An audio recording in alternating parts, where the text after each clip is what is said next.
My mom and sister called the cops on my 5-year-old daughter. I came back from a work trip a day early and found her sobbing in front of 2 officers. She was terrified, thinking the strange men were going to take her away. I didn't scream. I acted. A week later, they were the ones screaming. I came home a day early, not because I missed my kid or had some motherly sixth sense, just a canceled client meeting in Austin and a sudden free evening. I figured, why not take the night train, surprise Charlotte in the morning, maybe grab donuts on the way. And okay, maybe my stomach felt off. But that's basically my default setting when my mom's involved. The key turned quieter than usual, probably because I turned it slow, like I was bracing myself for something. I just didn't expect that something. 2 cops were standing in the living room, one scribbling in a notepad. The other, young, polite face, was crouched down talking to my kid. My 5-year-old daughter, Charlotte, curled up on the edge of the couch, arms pinned to her sides, staring at the floor like she was waiting for a sentence. My mother, Phyllis, was looming nearby with her arms crossed like a judge who already had the verdict. My sister, Kendra, was holding her daughter, Nora, who was sniffly and fake sobbing into her mom's shoulder. For a second, I thought maybe they were at the wrong house, like maybe they'd popped in to ask for directions. But then one officer looked up at me and said, "Good morning. You must be Mrs. Cross. Mallory? Charlotte's mother?" I nodded. "Yes. What's going on here?" He shifted slightly, positioning himself between me and Charlotte. Not aggressively, just protectively. His tone softened. "Everything's all right. We were just responding to a call. There was a report of a dispute between children. One pushed the other. There was crying. We were told you were out of town, so we've been speaking with your mother and sister." I looked straight at my mother. "You called the police on a 5-year-old? Kendra jumped in like I'd offended her. "She hit Nora. She fell and was crying really hard." "Right." Nora, who was currently working her way through a cracker and sneakily watching Charlotte like she'd won. Charlotte still hadn't looked up. Her little body was shaking. I walked over, sat beside her, and pulled her into a hug. "She didn't hit," my mom corrected coldly. "She pushed. We tried talking to her, but she got mouthy. We thought maybe a quick chat with the police would help her understand this behavior isn't okay." The other officer finally spoke, raised an eyebrow. "For a 5-year-old? Ma'am, we don't typically conduct behavioral chats with kids who aren't even in kindergarten yet. We came because we were required to respond, but honestly, this kind of call isn't what emergency services are for."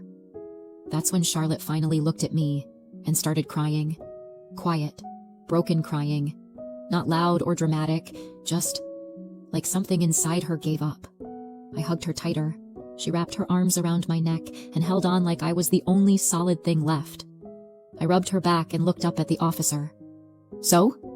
There's nothing here that warrants further action," he said gently. "We've documented statements from everyone. No signs of harm. The child's shaken, but calm now. We'd recommend handling situations like this privately in the future, especially," he turned to my mother, "without calling in law enforcement unnecessarily." "You're not opening a case?" Kendra asked, already defensive. "No, ma'am," he said firmly. "And let me be clear. If this kind of report happens again, it could be considered misuse of emergency services. We have real emergencies. Don't waste our time." Then he looked at Charlotte and surprisingly smiled. "You're okay, Charlotte. No one's taking you anywhere. You can go back to playing now, all right? Just remember, sometimes other kids want to play with the same toy, and that's okay. But pushing isn't how we solve it. It doesn't make you bad. You don't have to give up your toy if you don't want to. You just talk about it, okay?" She nodded into my shoulder. He smiled at me, then walked out with his partner. The door clicked shut, and silence settled in. Well, except for Nora whining that she wanted to go to the park. Kendra was whispering something to her. Mom looked like she expected me to apologize. "You've lost your damn minds," I said. "Calling the police. On a 5-year-old. Over a toy." "Not over a toy," Phyllis snapped. "Over aggression. You spoil her. She thinks she can do anything she wants. Kids like that become problems in school. And grandmothers like you become stories therapists hear for years," I shot back. "What kind of adult terrifies a child with cops?" "I didn't terrify her," my mom replied, arms folding tighter. "I just said if she didn't stop, there'd be consequences. That's not a threat. It's the truth." "You told her the police were going to take her away. You know she's scared of strangers." Phyllis shrugged. "Maybe now she'll think twice." I held Charlotte even closer. Yeah? Well, now you can think twice. You're never being alone with her again. Not you, not Kendra. That's done. Mallory, come on. We were just trying to help. You don't even realize what you did. She wasn't fighting over a toy. She was protecting herself, her boundaries. And you showed her that standing up for herself gets her treated like a criminal. Phyllis opened her mouth, but I raised my hand. No, that's it. We're done here. That night, back home, I was washing Charlotte's hair, helping her into pajamas, reading her a book about dragons. The usual routine, except I kept stumbling over the words because my brain wouldn't shut up. I pointed to the page. You know who my favorite is? The princess. Not the dragon, not the knight. The princess. Because she doesn't sit around waiting to be rescued. Charlotte was quiet. Then she said softly, Mom? Grandma said that if I told you, you'd get upset, because you'd be ashamed of me. I exhaled, closed the book. Okay, first of all, pushing someone isn't okay, even if they try to take your toy. Her eyes dropped.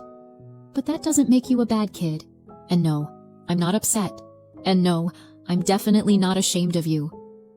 She looked at me, really looked, like she was trying to read my face for hidden disappointment. Really? Really, I said. I'm always on your side. Always. And if you mess up, we talk about it. Just you and me. No strangers showing up. No lectures from Grandma. No guilt trips. No shame. Just us figuring it out. Deal? She nodded, nuzzled into my shoulder, and I just sat there in the dark, holding her, listening to her breathing, knowing that, this time, I got there in time. And knowing that from now on, I'm not stepping away. Not even for a minute. When a child falls asleep after a meltdown, there's this strange in-between moment. Quiet on the outside, chaos on the inside. Charlotte had her face buried in my shoulder, breathing softly, finally calm. And I just laid there, staring at the ceiling like it might hand me the answer to the question that had been gnawing at me all evening. How the hell did I ever think these people were safe enough to leave my daughter with? I grew up in that family. Standard childhood in the most emotionally barren sense. My mom? Perfect makeup, frosty heart. She never yelled. Emotions were beneath her. Her catchphrase was, don't make a scene, behave with dignity. If I was upset, she didn't ask, what happened? She asked, and what are you planning to do about it? I had an older sister, Kendra. Everything about her was polished. Straight A's, perfect ponytails, color-coded personality. The one thing she lacked was a spine of her own. She learned to mirror Mom before she could even spell her name. Always watching her like she was some instruction manual, how to act, think, breathe. I was the difficult one. Translation. I had opinions, spoke at the wrong times, thought too much, cried when things hurt, which, in our house, meant I was weak. My dad existed in the background, soft, warm, invisible. I think he loved us, in his way. But he lived in the shadow of my mother. Sometimes he'd wink at me when she got especially unbearable. That was his version of solidarity. But he never stepped in. When I ran to my room crying, he didn't ask why, just brought hot cocoa. He was a life raft, not a shield. I left home at 19, took night classes, worked during the day, rented a shoebox apartment with a stunning view of a brick wall. I wanted to be a designer, so I became one. Now I'm 32, working as a UX designer for a small but steady company. Remote gig, occasional business trips. I'm not rolling in cash, but I make enough. Charlotte came along when I was 27. Her dad had great shoulders and the emotional range of a kitchen sponge. He seemed solid at first. Then he started flinching when she cried at night. 6 months later, he was always working late. A year in, he was gone. The divorce was quiet. Now he mails child support and the occasional card with a wonky dinosaur sketch. Charlotte barely remembers him. So with this not perfect but steady life, I let my mom back in. It started after Dad died. Suddenly, out of nowhere. Brain aneurysm. Just didn't come home from work. Charlotte was 3. At the funeral, Mom was a statue. No tears. Just said, I guess it's all on me now. We hadn't really spoken in years. A few stiff holiday calls, the occasional birthday text. But after the funeral, she started reaching out, checking in. One day she even showed up with a supermarket rotisserie chicken, not homemade, but still, a peace offering. I thought, maybe she's changed. Maybe now, with Dad gone, she's trying to build something real, and I let myself believe it. Because grief changes people, because she's still my mother. I started dropping by with Charlotte, then started leaving her there for an hour or two when I had errands. It was quiet. Kendra lived nearby with her daughter, Nora, age 4. They were often at Mom's. The girls played together, seemed fine. Kendra worked part-time as a teacher's aide at a private preschool. Barely minimum wage, plus whatever side gigs she could scrounge up after hours, when she could find someone to watch Nora. She'd bought her car the last year she was still with Nora's dad. He split, moved out of state, hasn't paid a cent in child support since. The case is frozen. No way to collect if there's no trace of his income. So Kendra leaned on Mom, and Mom leaned on me. At first it was small stuff. Insurance bills, fixing the water heater. Then it turned into a monthly ritual. Can you help with this? Kendra's struggling. She's got a child, you understand. Yep. Me too. Still paid. I even started covering part of Kendra's car loan every month. Otherwise, it'd be repossessed by now. Unspoken deal. I'm the one with a steady income, so it's on me. Because we're family. And for a while, I told myself maybe Charlotte would have it better. Maybe she'd grow up with what I never had. A warm family, silly Christmas cards, hugs that meant something, a cousin her age, a grandma who bakes cookies. I wanted that for her. I wanted her to feel like she belonged. But now I'm watching her sleep. And I get it. None of it was real. They never changed. They just played nice for a bit. My mom doesn't love Charlotte. Not really. She won't say it out loud, but you can see it in her eyes, that constant low-grade disapproval. Charlotte isn't a quiet little accessory. She's loud, bright, messy, fully alive. And my mother can't stand real. She wants polite, quiet, controllable. Like Kendra. Like Nora, who sits pretty on Grandma's lap with a bow in her hair, looking like she was manufactured in a box labeled ideal grandchild. Kendra knows the game. She plays it well. She knows who Mom loves more, and she leans into it. Nora's the new favorite. My daughter's the outsider. So when Nora shoves someone, it's a misunderstanding. But if Charlotte doesn't want to share her toy, red flag. Because children must learn to share. By age 3, per Grandma's handbook. I'm done pretending this is normal. I won't hand Charlotte over to their cold, judgmental little world again. They got used to me being the fixer. The one who helps, who pays, who smooths things over.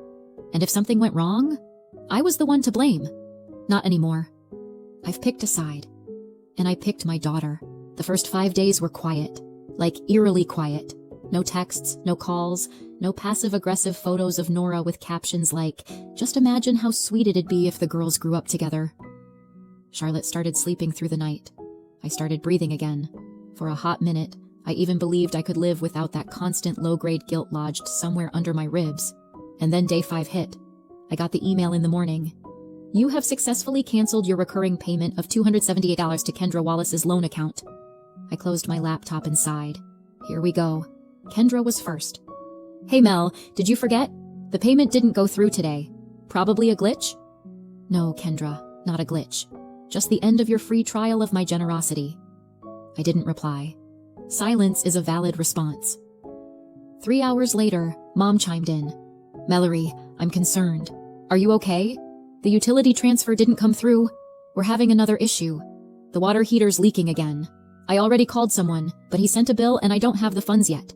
Maybe it's a card issue? Utilities. Uh-huh. I never paid the bills directly. Just sent her a set amount each month, per her request, for the utilities. But every time, it came with some story. Broken meter. Gas got shut off. This plumber's more expensive than the last one. It was obvious the stories were just decoys. The money was the point. I stopped asking questions. It was easier to throw $180 at it than play financial detective and end up feeling like a heartless monster. I didn't reply to her either. Just canceled the auto pay on her health insurance too. Let her call Medicare. Or hell. The next day, they decided it was time to bring out the heavy artillery. Kendra showed up in person, with Nora in tow. I was feeding Charlotte star-shaped mac and cheese. Nora stared at her plate like she hadn't seen food in days. We were just nearby, Kendra said, not making eye contact. And I thought, maybe we should talk. Charlotte pressed herself into my side. There's nothing to talk about, I said, slicing cucumbers. Mel, come on. You know I don't have the kind of income you do. I've got a kid, and you've got Mom, and your daughter is her chosen one. You're doing just fine." She swallowed hard. Nora started sniffling. "So, you're really not going to help anymore?" Kendra asked. "Nope. And if you're hoping to guilt me using your kid, don't." She left without saying goodbye. A few hours later, Mom called. "Is this your final decision?" "Yeah." "So you're just leaving us in a difficult position?" "No, I'm just no longer sponsoring your lifestyle. You're grown women. You'll manage." "This is petty, punishing the whole family over one misunderstanding." "That wasn't a misunderstanding. That was police involvement in a toddler tantrum. You know exactly what it was. You're exaggerating. And you're minimizing. Doesn't work anymore. I'm done." "Well," she said, "don't be surprised when there are consequences." "Ooh. What consequences exactly? That they'll boycott Thanksgiving dinner, where I'm already the only one who cooks? Terrifying." Later that night, Kendra sent one more message. "Sorry I came by. We're just in a really tough spot. I thought you still wanted Nora to have an aunt, for Charlotte to have a cousin, but I guess that doesn't matter to you." "It does matter. It matters that my daughter has people who are safe, kind, who don't smile while dialing the cops because she picked a doll from the wrong bin." I didn't answer. I just hugged Charlotte when she asked if she could draw a rainbow on the wall. "Of course," I said. "As long as it's in your room." She ran off for her markers, and I sat there in the kitchen, with a half-eaten bowl of Star Mac, a bunch of canceled auto-pays, and this weird, unfamiliar feeling in my chest. Relief. 5 years I spent bending over backward for people who treated my child like an afterthought. Now, everything's finally where it should be. They're going to struggle. But me? Not anymore. About a week after the 5th, aka the day they didn't get their money, the real fun began. I went to pick up Charlotte from preschool like I always did. 4 o'clock sharp, gummy bears in my coat pocket, her favorite kind. But this time, the usual warm smiles from the other parents were replaced with sideways glances and whispers. One of the PTA queens acted like she didn't even see me, which was funny, considering she's usually glued to my side for small talk about gluten-free lunch hacks. When I stepped into the coat room, a few moms were chatting animatedly until I walked in. Then silence, like someone hit mute. A couple of them, Kim with her ever-present Stanley tumbler, and Leslie, the Pinterest braid queen, looked at me like I'd shown up to snatch their kids, not my own. "Hey, Mallory," one of them said eventually, giving me a tight, awkward smile. Everything okay with you guys?" Translation: "We were just talking about you and now we don't know where to look." "Great, thanks," I said, helping Charlotte zip up her coat. She pressed against me, quiet as a mouse. "It's just..." She glanced at the others. "We, got this message. Anonymous. About some incident with the police. Something about Charlotte having, how did it put it, anger issues." I took a deep breath. The kind of breath you take when your first instinct is to say, "Why the hell are you gossiping about a 5-year-old?" But instead, I went with option B, calm. "Interesting. And who exactly sent this?" There was no name, just an email and screenshots, a piece of what looked like a police report. Supposedly. Supposedly, I repeated. "And you believed it?" They looked at each other. Their silence said more than any words. Right then, Miss Sanders, the lead teacher, came out from the classroom. She had the look of someone who didn't want to be involved, but was legally required to care. "Mallory, can I speak with you for a moment?" We stepped aside. Charlotte stayed by her cubby, twisting her mitten between her fingers. "There's no problem with Charlotte," she said immediately. "She's kind, cooperative, social. If anyone's snatching toys, it's not her." "Then what's this about?" "2 parents approached me today. One of them was actually concerned whether their child was safe being in the same group as her." I tried to smile. It didn't go well. "Any idea where they got their info?" One of them showed me a screenshot. An email, supposedly from a family member, said Charlotte had behavioral problems, that the police were already involved. I closed my eyes. "Want to know where it really came from?" "Only if you feel like sharing," Miss Sanders said gently. I looked her straight in the eye. Charlotte had a spat with her 4-year-old cousin. Her grandma and aunt decided she needed a lesson, so they called the police on a 5-year-old because she didn't share a toy. "Oh, And now I guess they're expanding their smear campaign to the general public, probably hoping I'll panic and start wiring them money again. Miss Sanders didn't say a word, just gave a long, slow nod. I walked back to Charlotte. The moms were still huddled nearby, waiting for the next episode. I sighed. In this neighborhood, rumors move faster than preschool RSV. Sometimes it's easier to just give them a headline. In case you're wondering, I said calmly, I've got a complicated relationship with my mother. She chose to handle things creatively. Charlotte's fine. The police are not on speed dial. Thanks for the concern. They all started nodding and smiling awkwardly, murmuring, "Oh, got it," and "good to know." I smiled just enough to end the conversation and took Charlotte's hand. She squeezed my hand hard as we walked to the car. I wrapped my arm around her shoulders. It's okay, baby. Grown-ups love to talk, even when they don't know what they're talking about. That night, he texted, "Hey, I just got a weird message about the police in Charlotte. What's going on?" Of course. The great volcano of child support and occasional birthday cards had awoken. I sighed and replied, "My mom called the police because Charlotte pushed her cousin. Sounds crazy? That's because it is. Cops showed up, saw 2 little girls in princess dresses, drank a bottle of water, and left. Everything's fine." He called. "Wait, is that seriously what happened? If I wanted to write a drama, I'd go with something flashier, maybe a house fire or a puppet trial. I just don't know if I should step in. Maybe she'd be better off with her father?" I almost laughed. "Really? You? Step in? You've spent 5 years toggling between sending a gift and forgetting her birthday." "Well, I do pay child support. A payment doesn't make you a parent. You want to step up? Do it. Want to fight for custody? Good luck. But let's be honest. She doesn't know you, and you don't know her. If one anonymous message made you this reactive, maybe start by Googling emotional manipulation. I'm just concerned." "Then be concerned consistently, silently. At least that'd show some stability." He hung up. The next day, Kendra was waiting for me, standing by the preschool gates like a therapist with boundary issues. Nora was with her. "You serious right now, Mallory?" "Nice to see you too, Kendra. How's your evening?" "This isn't mature. You just stopped helping. No warning." "Oh, and you gave me a heads up when you called the cops on my 5-year-old? She rolled her eyes. "That was Mom.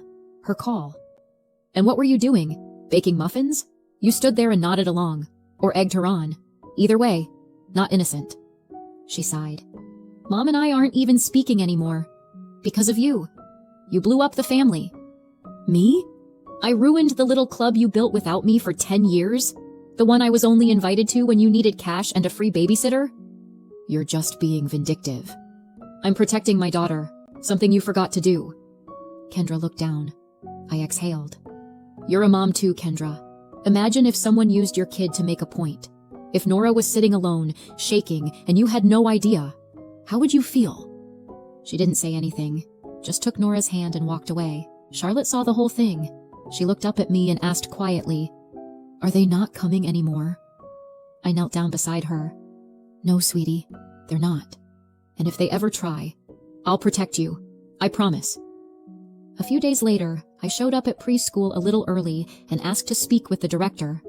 We stepped into her office. I closed the door behind me and laid it all out. No sugarcoating. The police call. The grandmother who thinks parenting is a medieval inquisition. The smear campaign in the parent chat. How my 5-year-old had to cling to me like I was her life raft. "I'm really sorry you've been through all that," she said when I finished.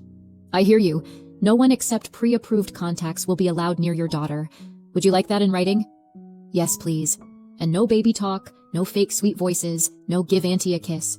Nothing. 0 access." She nodded. "We'll follow protocol. I'll also brief the teachers in case either of them shows up at the door." "Thank you. And if any of the other parents ask, feel free to say it's a safety issue. No details." I walked out of there feeling like I'd just cleaned the kitchen after a pot of milk exploded on the stove. Not perfect, but not sticky anymore. The next day, I filed for a temporary restraining order, straight through the court website. Just like online shopping, pick your quantity too. List the reason, attach screenshots. Estimated delivery, 5 business days. They got the papers on Thursday. I know because that day, for the first time in forever, no texts, no calls, no doorstep performances with wide-eyed children. Just peace. Real, actual peace. That evening, Charlotte and I had ice cream. She chose vanilla. I picked salted caramel because after filing court paperwork, your caramel has to be salted. She was drawing a rainbow on her wall. Yes, I let her. In her room only. Pencils only. No ceiling murals. Mama, can I draw a dragon too? Of course, but he has to be nice. He's gonna protect the rainbow, she said, and ran off to grab her green marker. I watched her go, curled up in my chair with a throw blanket and tea, and for the first time in a long time, I wasn't scared. No calls, no surprises, no guilt bombs, no one knocking, demanding, guilting, or gaslighting. They can be mad. They can write long, passive-aggressive monologues. They can tell extended family what an ungrateful daughter I am. I don't have to be the good one anymore.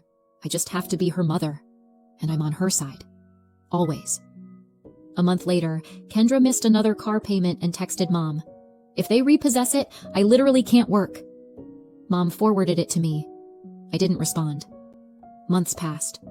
The bank took the car.